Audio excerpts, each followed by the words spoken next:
J'ai tué ma femme d'un coup de couteau dans le ventre. En la regardant droit dans les yeux. Et j'ai souri en voyant la vie s'éteindre dans son regard. Ce n'était pas de la rage. Non. Juste une justice froide. Calculée. Comme un couperet guillotiné sous la pluie de Paris. Et pendant que son sang se répandait sur le bitume mouillé du parking, un millionnaire borgne, sorti de l'ombre comme un fantôme de Balzac, m'a glissé à l'oreille. Laisse-moi t'aider à enterrer ça. Et en échange, on fera payer ceux qui t'ont trahi. Paris, cette ville des lumières qui cache tant d'ombre, m'avait toujours semblé un labyrinthe de promesses brisées. J'étais descendu au Casino de Paris, ce temple du vice niché au cœur du 9e arrondissement, avec l'illusion que la chance pouvait racheter nos dettes. Ma femme, Élise, et moi, nous avions tout perdu en une nuit, l'appartement haussmannien près de la Seine, les économies de 20 ans de labeur comme architecte, et même ce rêve idiot d'une vie à la campagne, loin des néons impitoyables. Elle riait encore. Au début, ses boucles rousses cascadant sur ses épaules nues, un verre de champagne à la main, me traitant d'optimiste incurable. Alain, mon amour, on va rebondir, murmurait-elle, ses lèvres effleurant les miennes. Mais au fil des heures, alors que les roulettes avalaient nos derniers billets, son rire s'était mué en reproches aiguisés comme des lames. Le parking souterrain était un tombeau de béton froid, éclairé par des néons vacillants qui projetaient des ombres difformes sur les murs tagués. Il était 2 heures du matin quand Élise m'avait planté là, ses talons claquant sur le sol comme des coups de feu. Je ne peux plus. Alain. Tu nous as ruinés avec tes illusions. Sa voix résonnait encore dans ma tête. Un écho venimeux. Elle était montée dans une voiture noire. Une Mercedes aux vitres teintées, conduite par un homme que je n'avais jamais vu. Un amant, un sauveur, peu importait. Elle m'avait abandonné. Moi, l'homme qui avait tout sacrifié pour elle, ma carrière sabotée par ses caprices, mes amis éloignés par ses jalousies. Et maintenant, notre avenir dissous dans le vice du jeu. Je m'étais effondré contre le capot de notre vieille Peugeot, les poings serrés sur le vide, quand il était apparu. Le millionnaire borgne.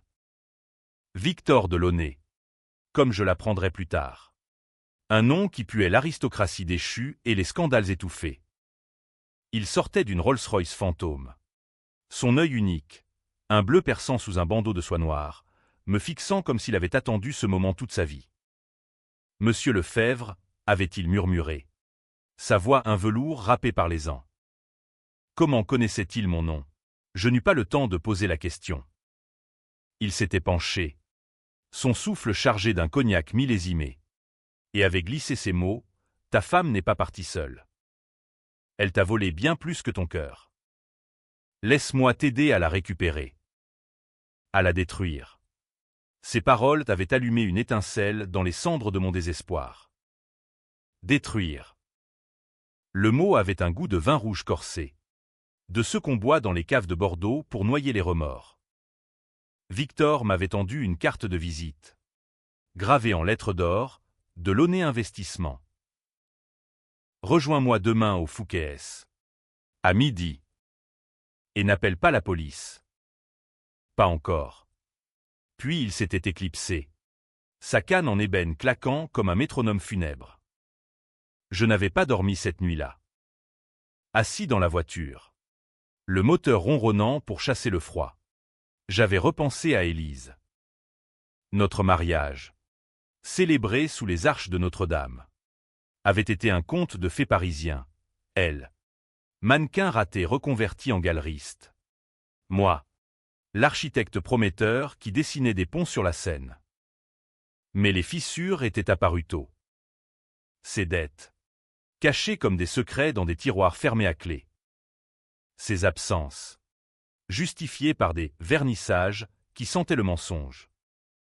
Et moi, idiot, j'avais comblé les trous, signant des prêts au nom de nous deux, gérant les factures qu'elle jetait sur la table comme des insultes.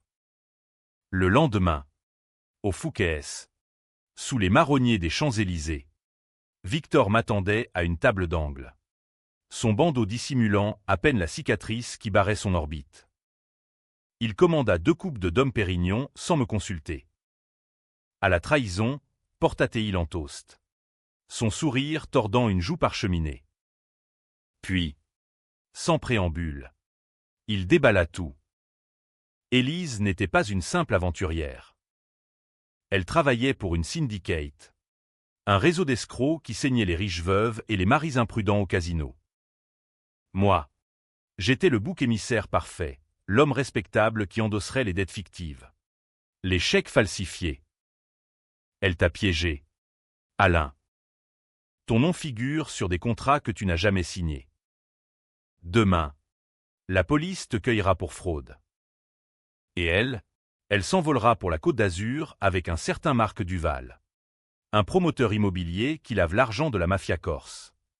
Ces mots me frappèrent comme un coup de butoir. Marc Duval. Je connaissais ce nom. Il avait financé un de mes projets. Un hôtel de luxe à Deauville.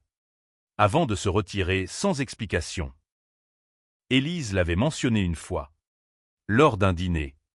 Avec un éclat dans les yeux qui n'était pas de l'admiration professionnelle. Victor sortit une enveloppe Kraft. La posa sur la nappe damassée. Preuve.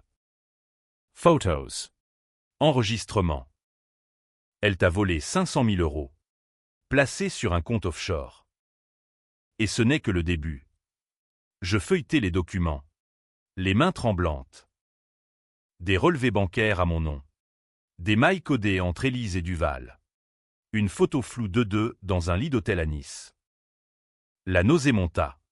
Âcre comme le café parisien trop fort. Pourquoi moi? Pourquoi me dire ça? Victor rit. Un son sec comme des feuilles mortes sous les bottes. Parce que je la hais autant que toi. Elle a ruiné ma sœur. Il y a 10 ans. Empoisonné son esprit avec des rêves de luxe. Jusqu'au suicide. Et Duval, c'est mon demi-frère. Un serpent qui m'a volé mon héritage. On a un ennemi commun. Alain. Et je t'offre un plan pour les écraser. Le plan était simple. Diabolique dans sa précision française, une vengeance en 3 actes. Inspiré des machinations de Dumas. Mais trempé dans le sang de la réalité. Acte 1, je disparaîtrai. Victor avait des contacts, un faussaire à Montmartre. Un passeur vers la Belgique. J'endosserai une nouvelle identité. Un ouvrier anonyme à Lille. Le temps que la tempête passe. Acte 2, on frapperait Duval financièrement. Victor injecterait des fonds pour racheter les dettes d'Élise. Les retourner contre lui via des procès truqués. Acte 3, la confrontation. On les attirerait dans un piège. Un gala fictif à Versailles. Où la vérité exploserait comme une bombe artisanale. J'acceptais sans hésiter. Pas par cupidité. Non. Par ce vide béant en moi. Ce besoin de justice qui rongeait mes entrailles comme un ulcère. Victor me serra la main. Son œil unique brillant d'une lueur maniaque. Bienvenue dans l'enfer. Mon ami. Et souviens-toi, en France. La revanche est un article. Les jours suivants furent un tourbillon de faux-semblants. Je rentrai à l'appartement. Feignant l'ignorance. Préparant un dîner aux chandelles comme si de rien n'était. Élise revint le soir même. Les yeux rougis. Prétextant une dispute avec une amie. Pardonne-moi. Alain. J'ai eu peur. Elle s'accrocha à moi. Son parfum de jasmin masquant l'odeur de trahison. Je la serrai contre moi. Sentant son cœur battre la chamade.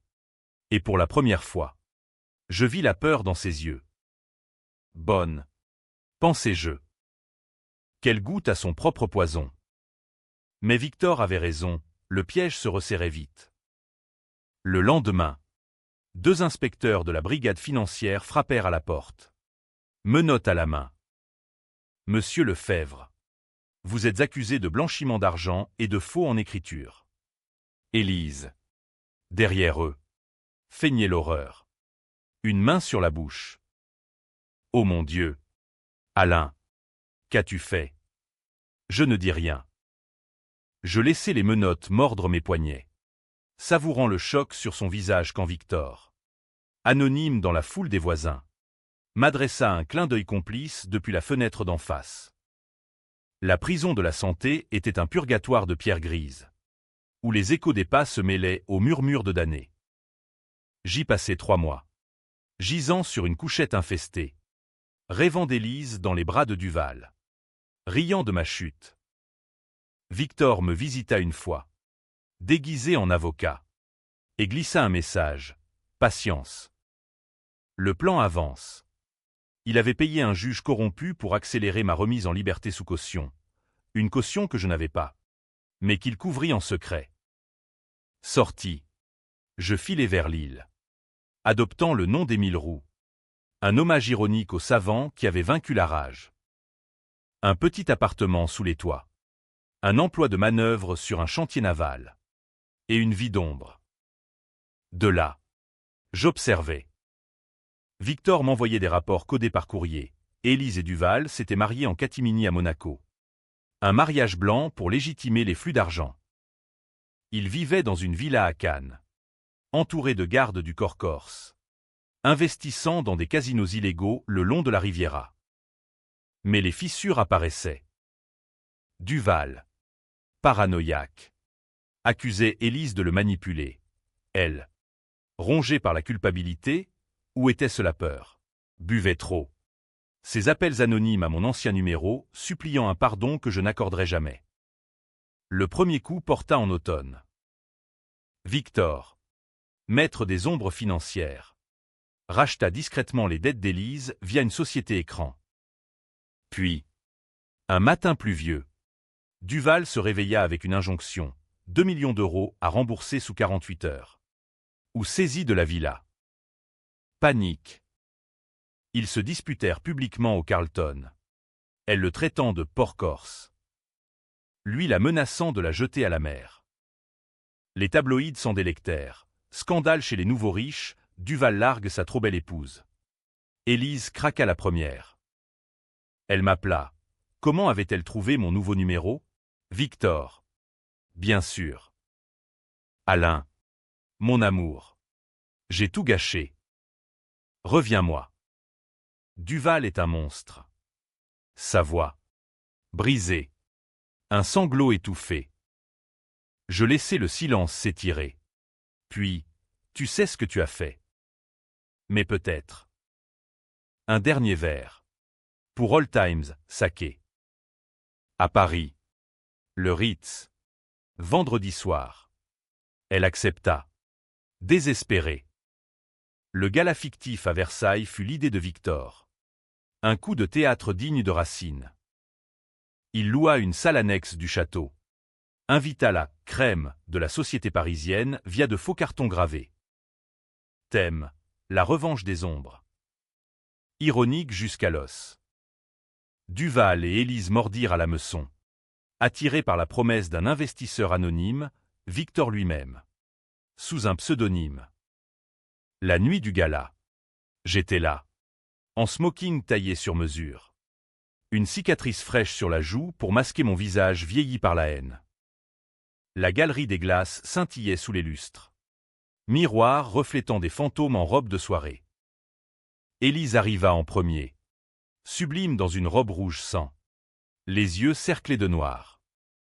Elle me repéra immédiatement. Blêmie. Alain. Comment. Je l'attirai dans un recoin. Mes lèvres effleurant son oreille.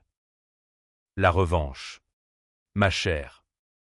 Tu m'as appris ça. Duval surgit peu après. Son costume Armani tendu sur un ventre gonflé par les excès. Victor l'accueillit. Son bandeau en place. Un verre de Bordeaux à la main. À notre affaire. Cher beau-frère. Duval fronça les sourcils. Mais l'appât était trop gros. Un contrat pour un casino géant à Lyon. Ils signèrent. À l'insu de tous. Dans une antichambre tendue de velours. Le twist vint à minuit. Les lumières s'éteignirent. Un projecteur unique illumina la scène centrale. Des écrans géants s'allumèrent. Diffusant les preuves, vidéo d'Élise falsifiant mes signatures. Enregistrement de Duval ordonnant des meurtres pour couvrir des dettes. Et le clou, une confession de Victor lui-même. Révélant qu'il était le père caché d'Élise. Oui. Ce millionnaire borgne, mon allié, avait engrossé sa mère. Une prostituée de Pigalle. Avant de l'abandonner. Élise était sa fille. Et Duval. Son oncle par alliance tordue. J'ai tout orchestré, tonna Victor. Sa voix amplifiée. Pour laver mon sang souillé. Et toi, Alain, tu n'étais qu'un pion. Le chaos explosa. Élise hurla, se jetant sur Victor. Griffe sortit. Duval dégaina un pistolet. Un Beretta nickelé. Visant son beau-frère. Les invités fuirent en piétinant. Sirène hurlant au loin, Victor avait alerté la police en avance. Je restai en retrait, observant la curée. Élise, à genoux, implora. Papa, c'est vrai. Victor ricana. Plus vrai que ton amour pour cet imbécile. Duval tira. Manqua. Et je bondis. Le plaquant au sol. Le couteau, le même que j'avais imaginé pour elle, jaillit de ma manche. S'enfonçant dans son flanc.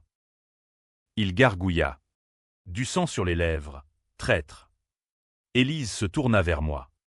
Yeux écarquillés. Alain. Non. Mais c'était trop tard. Victor, feignant l'innocence, murmura au flic, il a agi pour me protéger.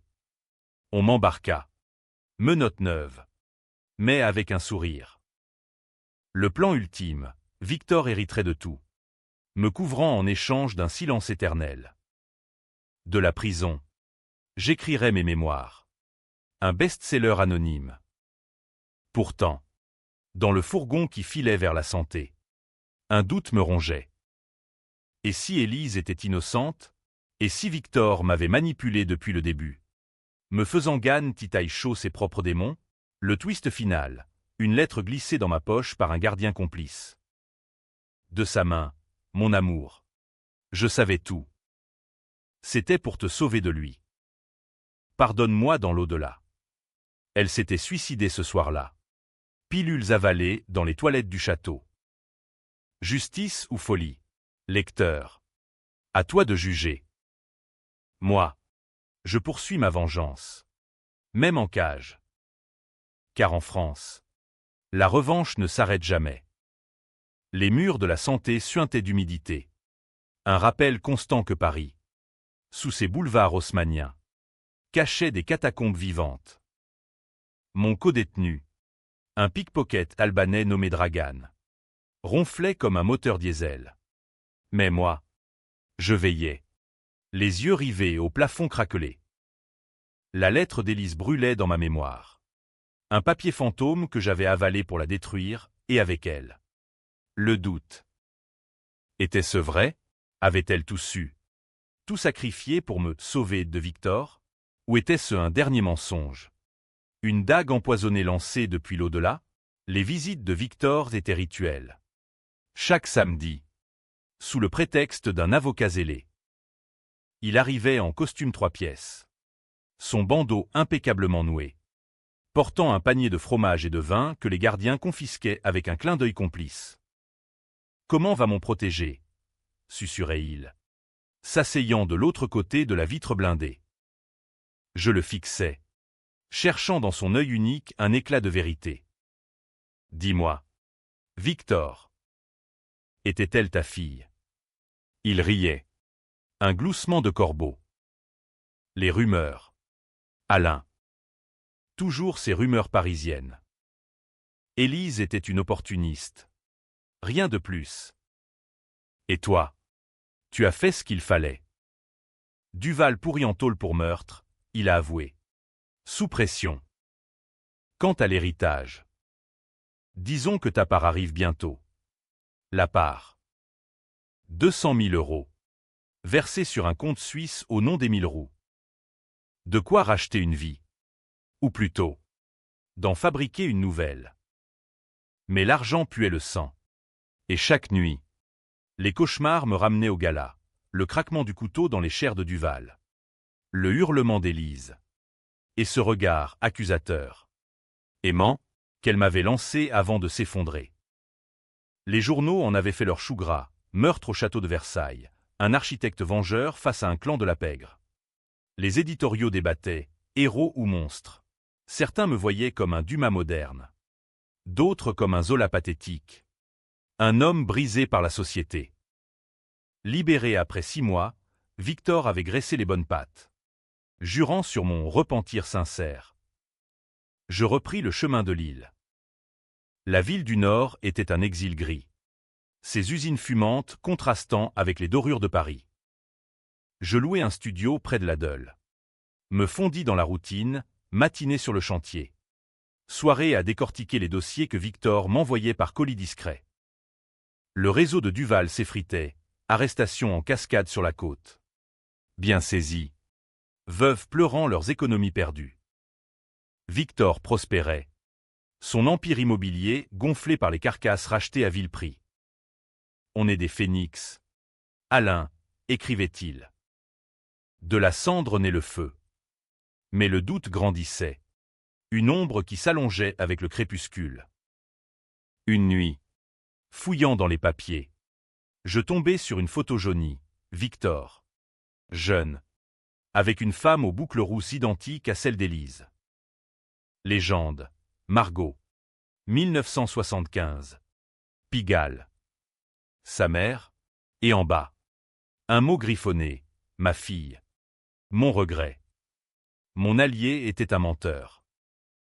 Il avait manipulé Élise depuis l'enfance. L'utilisant comme appât pour ses vendettas familiales.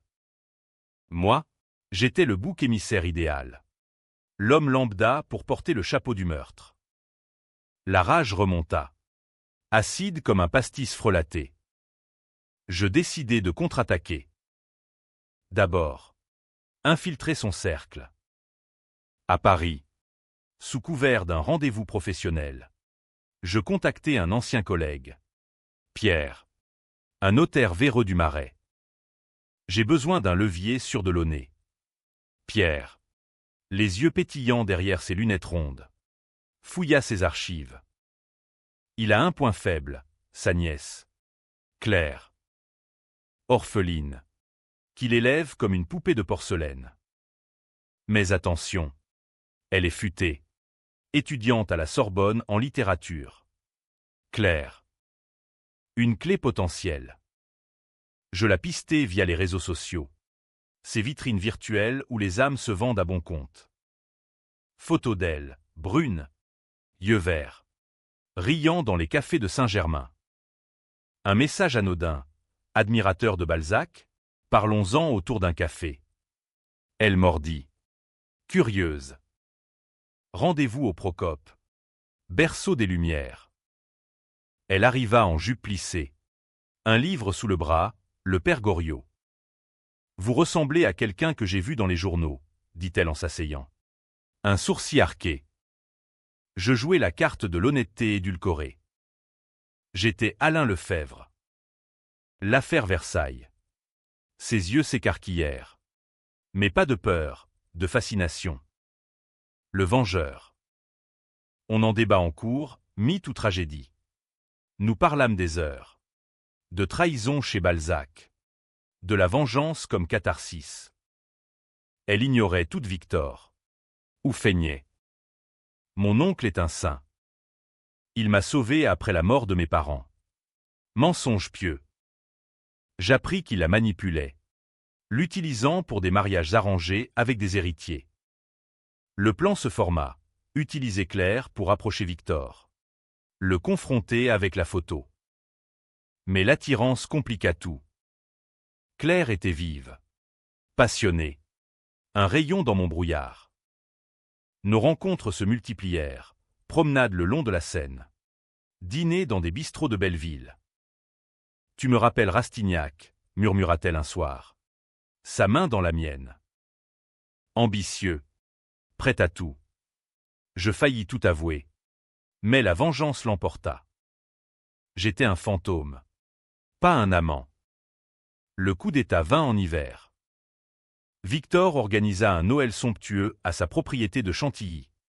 Un château Renaissance où les portraits ancestraux toisaient les invités. J'y entrai comme traiteur. Badge falsifié. Plateau de foie gras à la main. Claire était là. Radieuse en robe de velours. Nos regards se croisèrent. Elle pâlit. Mais garda le silence. Victor, au centre de la salle, trônait comme un roi déchu. Toast à la famille recomposée. La confrontation éclata dans la bibliothèque. Après minuit. Je le coinçai seul. La photo en main. Explique ça. Père point.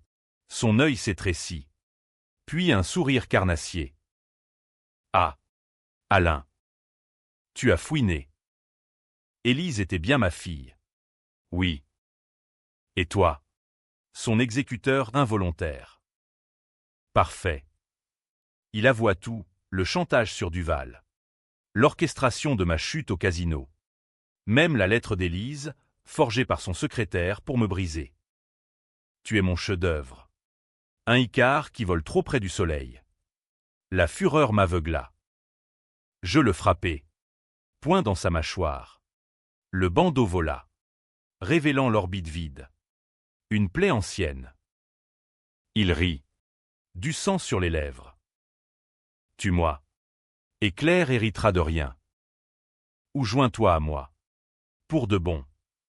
Claire surgit alors. Alertée par le bruit. Alain, oncle Victor. La vérité explosa, la photo. Les mensonges. Le sang d'Élise sur mes mains. Elle hurla. Se tournant contre lui, monstre. Tu as tué maman pour l'argent. Le chaos familial. Victor. Acculé. Tenta de fuir. Mais Claire barra la porte. Un tisonnier à la main. Finissons ça.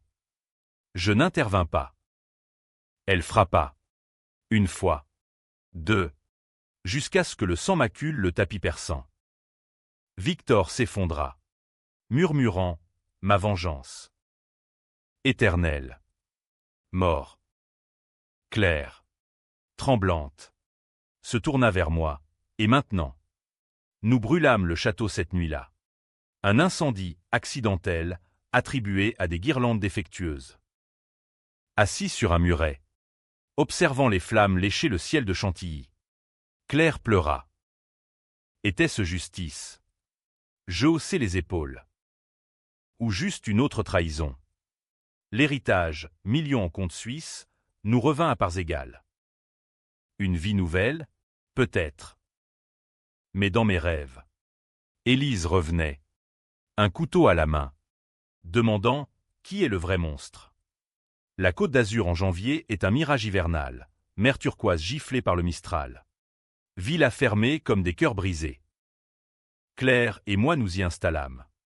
Dans une propriété saisie à un lieutenant de Duval. Près de Saint-Tropez. L'air salin lavait les plaies. Mais pas les souvenirs. Elle peignait. Des toiles abstraites de feu et de sang. Tandis que je lisais Balzac jusqu'à l'usure. Cherchant dans ses intrigues un écho à notre folie. On est maudit, disait-elle souvent. Ses doigts tachés de vermillon effleurant mon bras. Comme les personnages de la comédie humaine, condamnés à se trahir. Les fantômes ne tardèrent pas. D'abord, les rêves, Élise. Nue sur la plage de Cannes. Riant d'une vague qui l'engloutit. Puis, les appels anonymes, une voix déformée. Corse peut-être. Murmurant vengeance pour Duval. Victor avait des ennemis. Et nous en héritions. Un soir, une bombe artisanale explosa dans notre garage, carbonisant la Maserati. Fuyons, implora Claire. Mais la fuite n'était pas dans mon sang. J'étais devenu le vengeur. Une ombre de plus dans ce théâtre français de rancunes éternelles. Je creusai. Contact à Marseille. Via Pierre le notaire, le réseau de Duval survivait. dirigé par un cousin. Angelo. Un truand au crâne rasé, tatoué de croix. Il opérait depuis un casino clandestin à Nice. Le Palais des Ombres. Ironie du sort. Il te cherche, me prévint Pierre. Pour le meurtre de son oncle. Claire. Apprenant ça. Paniqua. Alain. Arrête. On a assez payé. Mais ses yeux brillaient d'une excitation malsaine. Elle voulait clore le cercle. Comme dans un roman gothique. Le plan naquit lors d'un dîner au Negresco, infiltration.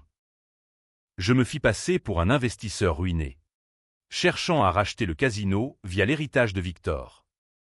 Angelo mordit. Avide. Rendez-vous au palais. Une crypte de néons et de roulettes truquées, où l'odeur de tabac froid se mêlait à celle de la sueur désespérée. Il m'accueillit dans son bureau. Cigare aux lèvres. 2 gorilles en costard à ses côtés. Lefebvre. Le tueur de Versailles. Qu'est-ce qui t'amène? Sinon la mort. Je jouais la carte de la reddition. Paix. Angelo. Victor m'a légué des parts dans tes affaires. On partage. Ou on brûle tout. Il rit. Jaune comme un citron de menton. Victor, ce traître borgne a volé mon oncle. Et toi? Tu as fini le boulot. Mais j'ai un meilleur marché, confesse. Et je te laisse la vie. Ces hommes me fouillèrent.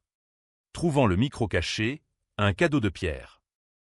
L'enregistrement roula, aveu de meurtre. Trafic d'armes vers l'Afrique.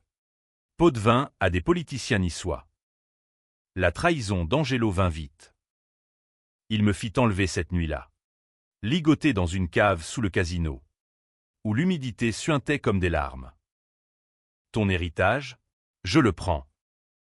Et ta gamine. Claire. Elle fera une belle otage. Claire. Il l'avait enlevée au Negresco.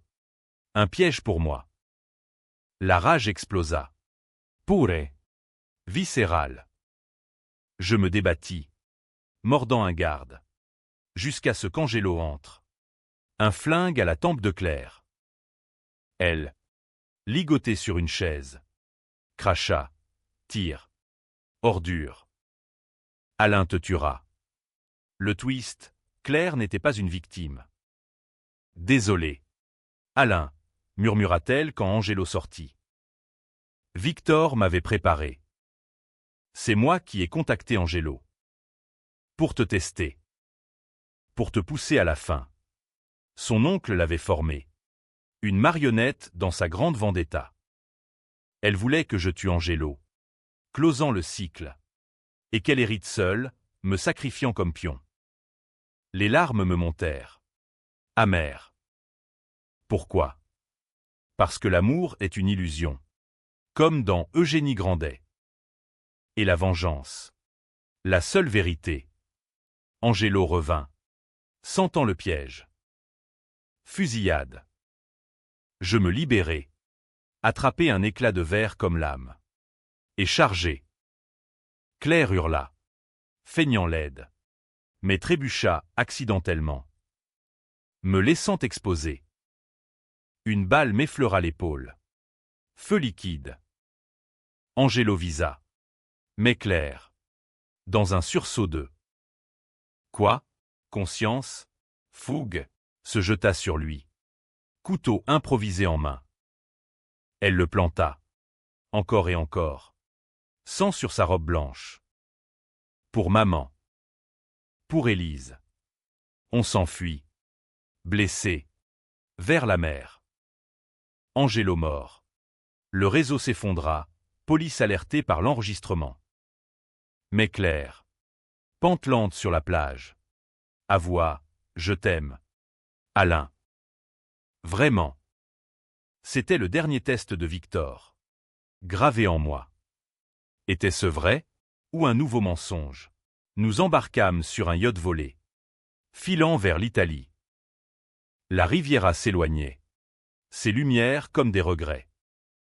Pourtant, dans la cabine, un message sur le téléphone de Claire, de Pierre. Victor vit. Chirurgie plastique à Genève. Il prépare le retour. Le fantôme n'était pas mort. La vengeance reprenait. Éternelle. Genève était un havre de glace et de secrets. Ses banques comme des coffres-forts pour âmes damnées. Claire et moi y atterrîmes sous de faux noms. Un couple de touristes éreintés. Logés dans un hôtel anonyme près du lac Léman. L'hiver suisse mordait. Un froid qui pénétrait les os comme les remords. On recommence, proposa-t-elle. Ses doigts entrelacés aux miens lors d'une promenade sous la neige. Loin des fantômes. Mais les fantômes nous suivaient. Tenaces comme la brume du matin. Pierre nous avait trahis. Ou sauvés. Son message était clair. Victor. Opéré en secret. Arborait un nouveau visage, un nez aquilin. Une joue lisse. Mais son œil unique le trahissait toujours. Il complotait depuis une clinique privée. Rachetant des parts dans des casinos alpins. Tissant une toile pour nous piéger. Il veut l'héritage total, écrivit Pierre. Et Claire. Sa fille spirituelle, point. Était-elle de mèche? Ses nuits agitées. Ses murmures dans le sommeil. Père. Non. Me hantait. Je décidai d'agir seul. Infiltré comme patient. Via un contact marseillais. Je visitais la clinique, un palais de verre et d'acier. Où les riches venaient rajeunir leurs péchés. Victor était en salle de rééducation. Marchant avec une canne neuve. Encadré de gardes suisses discrets. Je l'approchai en feignant une consultation. Un architecte consultant pour des extensions. Monsieur Delaunay, dis-je. Masque chirurgical baissé. Son œil s'écarquilla. Puis un sourire tordu. Alain. Mon Icare. Tu as survécu à la Riviera. Impressionnant. Dans le jardin enneigé. À l'abri des oreilles. Il déballa son jeu. J'ai tout prévu. Élise était ma fille. Oui. Mais toi, tu étais mon fils spirituel. Adopté dans la trahison. Forgé dans le feu. Claire, un leurre. Pour te lier. Joins-toi à moi. Et on domine l'Europe, casino. Immobilier. Pouvoir. Savoie. Un miel empoisonné. Évoquait les salons du faubourg Saint-Honoré. Où les complots se nouent autour de thé d'Argeling. Mais je vis la folie, l'orbite vide. Cicatrisée. Comme un puits sans fond. Le refus fut un coup de poing. Tu as tué Élise à travers moi. Il rit. Elle s'est tuée elle-même. Faible qu'elle était. Comme ta Claire le fera. Si tu refuses. Menace. Je sortis un enregistreur. Capturant ses aveux, meurtre commandité. Fraude fiscale. Le suicide orchestré de sa sœur. Preuve pour Interpol, bluffez-je. Il pâlit. Pour la première fois vulnérable. Traître. Tu paieras. La fuite fut chaotique. Alerté. Il lâcha ses chiens, poursuite en Mercedes blindée le long du lac. Tirs effleurant le pare-brise. Claire. Attendant à l'hôtel. Avait tout su encore. J'ai appelé Pierre. On doit le confronter ensemble. Trahison ou alliance. Nous roulâmes vers les Alpes. Vers Chamonix. Où Victor avait une planque, un chalet perché. Vue sur le Mont Blanc. Symbole de ses ambitions démesurées. L'affrontement final y eut lieu. Sous une tempête hurlante. Victor nous y attira. Un piège tendu comme une toile d'araignée. Nous arrivâmes trempés.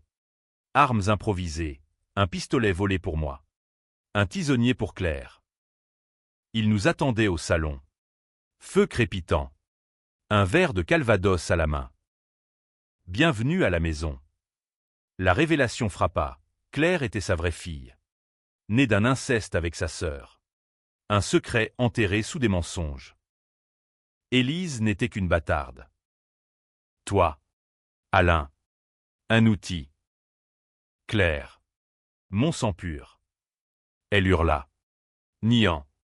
Mais les papiers qu'il brandit, test ADN. Lettres jaunies, brisèrent l'illusion. Papa? Non. Vitor avança. Canne en main. Visant à la briser. Je m'interposai. Lutte fratricide, coups, griffures. Le feu se propageant au rideau déchiré. Claire, folle, attrapa un couteau de chasse. Hésita. Pour qui? Murmura-t-elle. Le choix, Victor ou moi. Le twist, elle choisit la mort.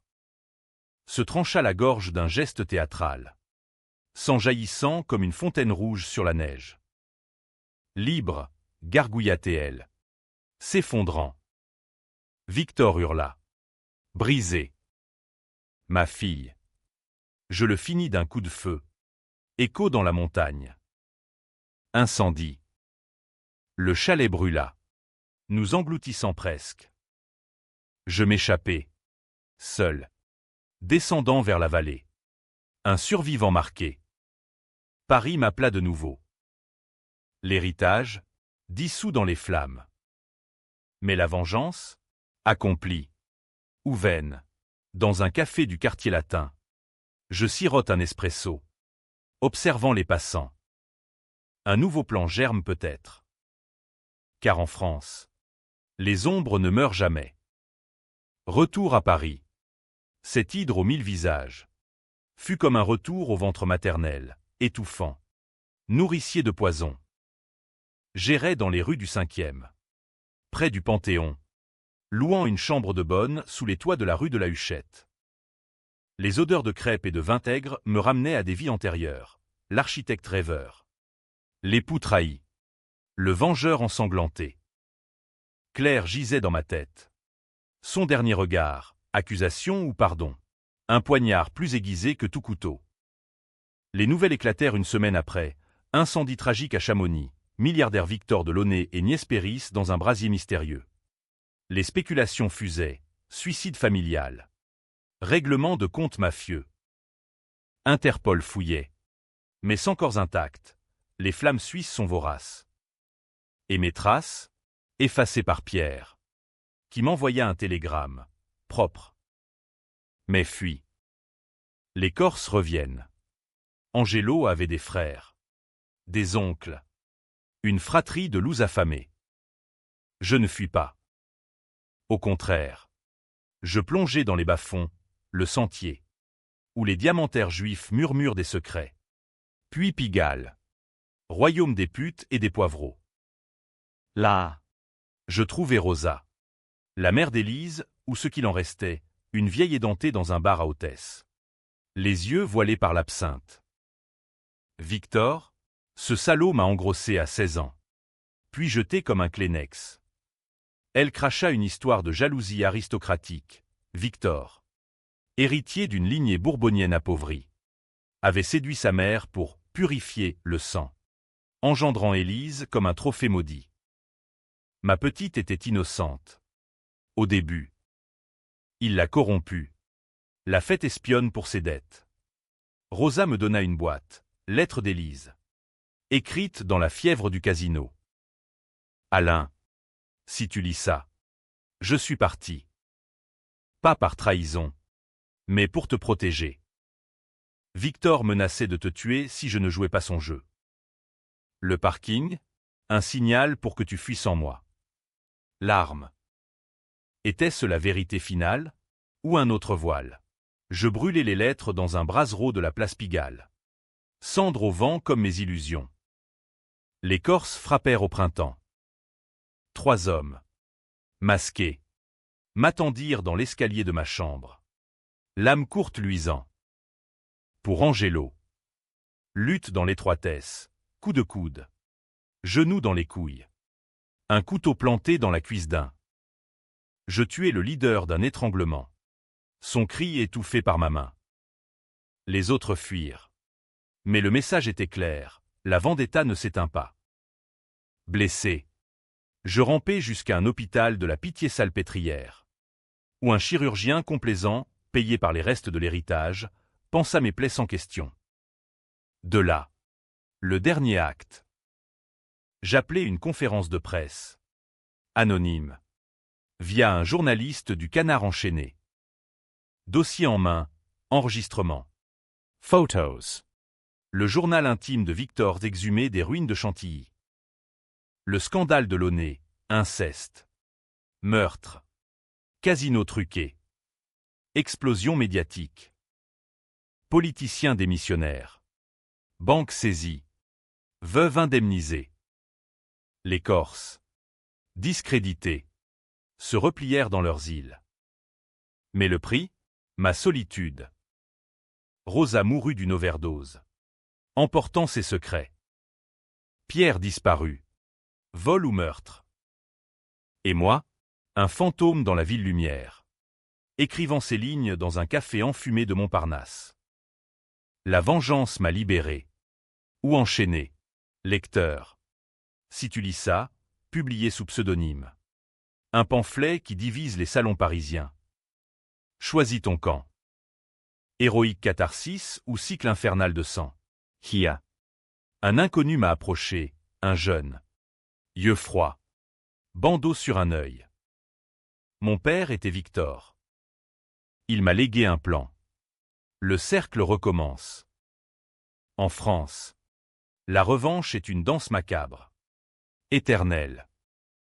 Et je souris. Prête à valser.